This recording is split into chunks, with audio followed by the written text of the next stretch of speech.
Assalamualaikum warahmatullahi wabarakatuh. Waalaikumsalam warahmatullahi wabarakatuh. Salam sejahtera bagi kita semua dan salam pramuka. Pada kesempatan ini, saya dan rekan-rekan saya akan menjelaskan tentang prinsip dasar kepramukaan, teknik dan keterampilan pramuka. Ayo kita simak, guys. Yang pertama itu prinsip dasar dan metode kepramukaan. Pramuka memiliki prinsip dasar dan metode yang menjadi ciri khasnya. Mari kita bahas satu persatu.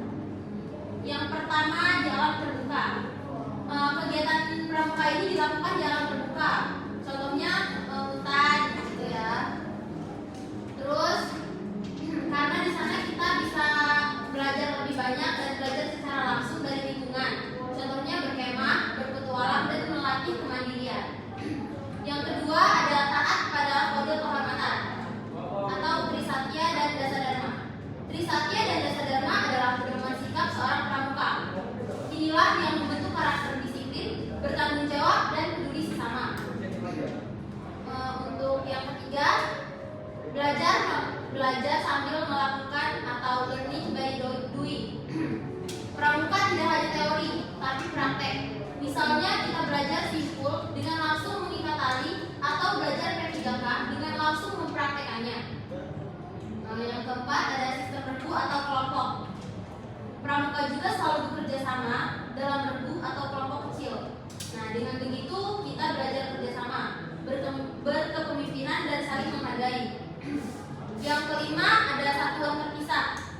Setiap golongan pramuka dibagi sesuai usia: siaga, penggalang, penegak, dan pendega. Dengan begitu kegiatan bisa sesuai dengan perkembangan adik-adik. Yang keenam, menarik, menantang, dan progresif. Kegiatan pramuka ini dibuat menyenangkan tapi juga menantang, supaya kita ini semangat belajar dalam hal baru dan terus berkembang. Yang ketujuh, sistem tanda kecakapan. Setiap anggota bisa mendapatkan tanda kecakapan sesuai keterampilan yang dikuasai. Misalnya TTK, pertolongan pertama, TTK penjelajah juga. Ada yang ke-8, keterampilan anggota dewasa. Pembina dan kakak pembantu pembina selalu ada untuk membimbing adik-adik, tapi juga tetap memberi ruang agar kalian belajar mandiri. Untuk yang kedua ada teknik dan keterampilan kepramukaan. Contohnya adalah teknik dan keterampilan pramukaan ini adalah seni untuk membina dan mengembangkan kegiatan pembinaan. Dalam pendidikan kepramukaan yang di dalamnya itu berisi kemampuan memahami. Fungsi teknik kepramukaan itu untuk merencanakan dan merumuskan pelaksanaan kebijakan pembinaan dan juga pengembangan pramuka, penegak, dan padega secara konsepsional. Atau konsepsional itu artinya tersusun. Keterampilan kepramukaan juga adalah tahapan yang harus dijalani seorang anak agar memiliki kemampuan umum atau khusus. Bentuk keterampilan diantaranya keterampilan spiritual, emosional, manajerial, keterampilan fisik, mengenal alam, dan sosial. Ada juga emosional. Itu kemampuan emosional menjadi salah satu keterampilan penting dalam pramuka, karena seorang pramuka tidak hanya dituntut cerdas secara intelektual, tapi juga matang dalam mengelola perasaan.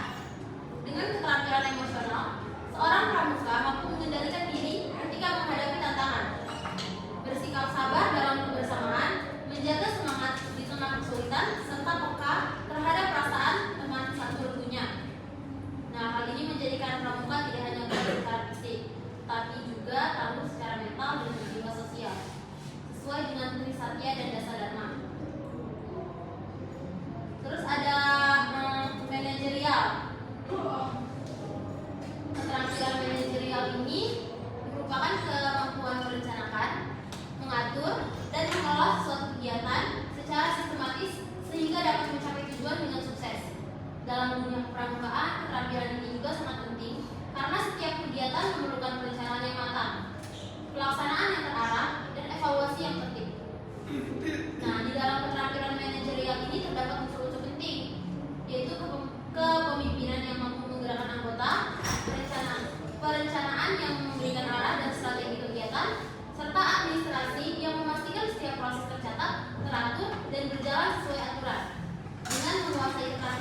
manajerial, seorang pramuka tidak hanya menjadi pelaksana yang baik, tetapi juga menjadi pemimpin yang visioner, teratur, dan bertanggung jawab.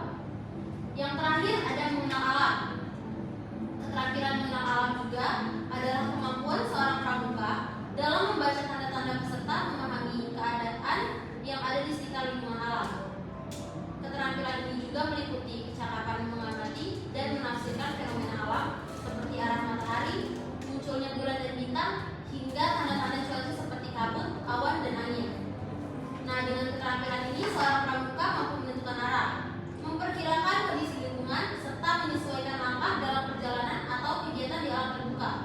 Selain bermanfaat untuk kegiatan pramukaan, keterampilan ini juga mengenal alam untuk menumbuhkan rasa syukur, kecintaan, dan kepedulian terhadap ciptaan Tuhan. Nah, jadi begitu tadi penjelasan tentang materi pramuka kita pada hari ini. Nah, sebagai penutup, gimana kalau kita melakukan tepuk pramuka?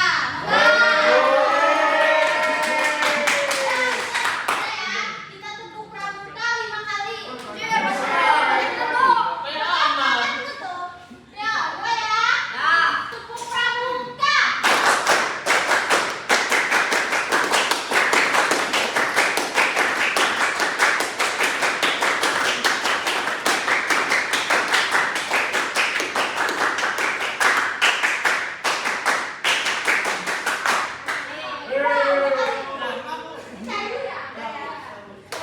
Udah ya, kita akhiri semuanya pertemuan kita hari ini. Saya akhiri, wabillahi taufik wal hidayah.